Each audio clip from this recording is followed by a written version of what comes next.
अरे भरावां नूं अस्सलाम जो मैं तुहानूं एक शेर सुनाना चाहना। कोई तांगा जुआरी दा दुखियां बंदियां नूं नहीं ताना मारींदा।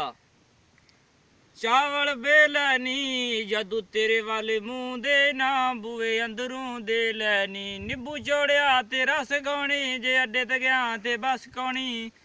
सोने दा किल माया लोकां दियां अग्खियां रौन साडा रौंदा दिल माया। वजदा ढोल होवे पार वाले बंदियां दी शाला कबर ना कोल होवे। वजदा ढोल होवे सोने तां गल सुनदे ने रुपया 500 कोल होवे। नैर गोडे गोडे वगदी ए ढोला छड़ के ना जावी तेरे बिना रौनक लगदी ए। सोने दी वंग माया सोहणिया बंदियां दे हुंदे सोहणे रंग माया।